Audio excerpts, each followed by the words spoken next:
আমি জানতে পেরে গেছি যে এই যে বৃষ্টিটা হচ্ছে, এই বৃষ্টিটার পেছনে সায়েন্টিফিক রিসার্চ আছে, যেটা আমরা নিজেরা অ্যামিটি ইউনিভার্সিটিতে পড়েছি, যে আমরা কোনো একটা জায়গায় ক্লাউড ফরমেশন করে, যে আকাশটা দেখতে পাচ্ছেন, ক্লাউড ফরমেশন করে আমরা বৃষ্টি করতে পারি।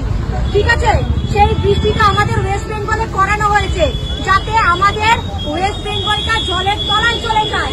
আর কার নামে দোষ করবে? মমতার নামে দোষ করবে। মমতার নামে দোষ করলে সে জিতবে, এই যে আমাদের দাদুরা জিতবে। বুঝতে পেরেছেন? মানে আপনি বলতে চাইছেন সেন্ট্রাল গভর্নমেন্ট ক্লাউড ফরমেশন করে পশ্চিমবঙ্গে বৃষ্টি করিয়েছে? একদমই তাই। এবং এর সপক্ষে আপনার কাছে ডকুমেন্টস আছে? অবশ্যই আছে, অবশ্যই আমার কাছে সব ডকুমেন্টস আছে। সেই কারণে আজকে এই কেন সেন্ট্রাল থেকে ট্রেন আসলো, কেন আমার সঙ্গে এত বিহারিরা ঘুরছে, একটা বাঙালিকে পাচ্ছি না, একটা মহিলাকে পাচ্ছি না। এই যে এত সুন্দর ড্রেস, একটা মহিলা পুলিশ নেই, একটা শিক্ষিত শ্রেণীর মানুষ নেই, কেন নেই? আমি এবার চলুন, আমাকে বাঁচাও, আমাকে বাঁচাও,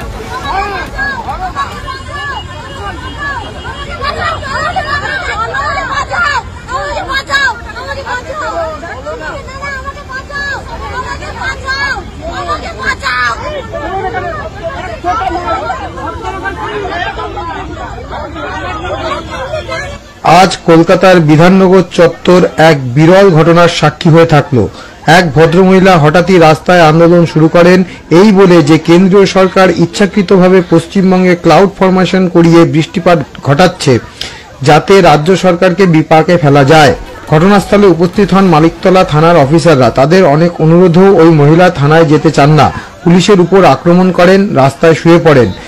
বিঘ্নিত হয় যান চলাচল, বেশ কিছুক্ষণ আটকে থাকে রাস্তা।